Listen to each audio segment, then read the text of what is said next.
What's good, everybody?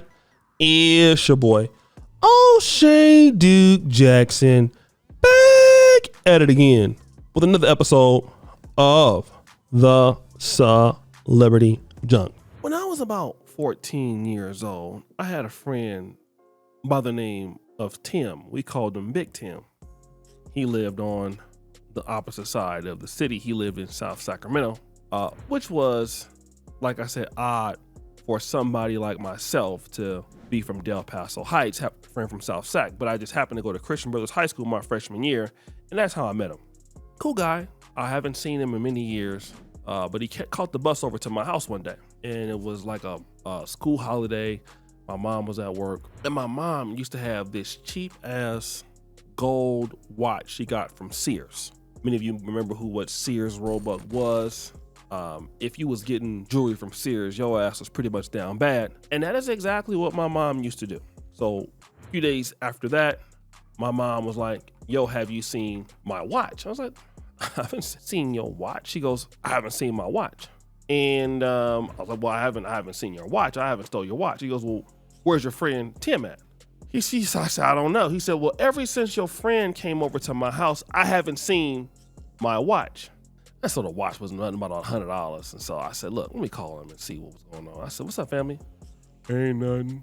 I said, bro, my mom is out here saying that, have you seen this watch? Because my mom is saying that, I ain't trying to say you stole the watch or nothing, player, but ever since your ugly ass came over here, she ain't seen that watch. He said, really? He said, man, I would never take nothing from your mama, man. Yeah, that's Miss Jackson. I love her. He said, I'm going to tell you what I'm going to do. I'm going to come over there and help you look for it. And I thought, he stole this watch, because who would come over and help you look for a watch in a house that you only been in once? This is the case and the same logic going on with Diddy, okay? And he don't even know that he's in this same situation with these allegations, the same way that my friend was with my watch. And I ended up buying my mom the watch. It was $100. And, I couldn't prove that he took it, but I can prove one thing about Diddy, is that Diddy took these cheeks, okay? Diddy has been in prison, I think, for a little bit over a year now. Times is hard for Diddy, okay? He's getting that nasty ass prison food. And, when you're used to being rich, you know what I'm saying? And then you end up in prison or in jail for a long period of time, that break you, because you used to getting up and doing things when you get ready. And now folk are telling you when you can get your ass up, when you can do stuff, and you're not eating what you want to eat, you eating whatever somebody want to give to you. So it's bad. And so now he's having this problem. And the problem is that Diddy is down bad. But what Diddy wants to do, he figured a way out. Him and his dumbass legal team. What did Diddy say? They said, look, I might have took the cheeks. It's possible. I'm not here to say that I didn't take them. But see, what happened was I was under the influence of drugs, cocaine, and whatever kind of weed it was, and alcohol. Y'all know that they had Ciroc, family. I had Ciroc, and I had a few of them Cirocs. So, but because of all of the cocaines and the drugs and the Cirocs and all of this stuff, I can't be fully responsible for those cheeks. If it was a man, I don't know. If it was a woman, I don't know. Sometimes we got goats and chickens and roosters in there, and I just can't tell you what was happening. But I can tell you that I'm not fully responsible. Maybe like 5%, maybe like 8%, maybe like 9%. But for y'all to say I'm 100% responsible for taking somebody's Duke Shook, y'all crazy. And this is what I want to do is I'm going to basically get a medical doctor and a Columbia University professor to support my claim. And now I want to say that I had a mental condition due to intoxication. So this is going to, it's going to lessen my responsibility, right?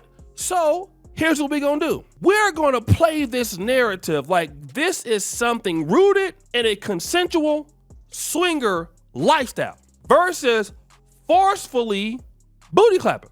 And so because this is what swingers do, everybody that was there knew it was gonna happen, that, you know, my actions can't be predatory because I thought it was socially acceptable in these booty clapping type of parties. Now, on the flip side, prosecutors are gonna go and say, like, wait, no. You used violence, threats, and drugs to coerce other people, Diddy. Now, and let me just break this down, and I don't want you guys to be mad, but Diddy, if you would have been on drugs in Ciroc and you were to happen to clap your own cheeks, just, I ain't trying to be funny, don't laugh. It's not funny. Then we cannot sue you for self-induced booty clapping. We cannot sue you for self-induced booty clapping. It just wouldn't make sense. But because your booty clapping involved other people's cheeks, now we must be a little concerned. Now, I also want to throw this in there, Diddy. Let's say the drugs did help you become a clapper. You were enrolling people in clapathon.com. All right, this is what you were doing. Then here's what we can say. Well, Diddy, didn't you know that drugs were illegal? Yes. So then why did you take them? Oh, damn, that's a good one. Yeah, so why did you take those drugs? Well, because, you know, I'm dumb. Oh, okay. So because you are dumb, it's okay for you to take these drugs? Yes. Okay. Boom. Here's what we're going to do. Since you understand that what you were doing is wrong, then by default, you must understand. Since you do believe that doing drugs is wrong, you're responsible for any actions that are tied to such illegal activity. To such illegal activities. Okay? And this is what I want to tell you guys out there. Okay? So many dudes get away with doing these sorts of things. Okay? They get away with it all the time. And you know, until they can't. They do all these things. They do all this booty clapping. They do all this crazy stuff. Then once it comes out that, you know, you can't get out of it anymore, now you cop and please. Well, why are you copping please? Okay? Why?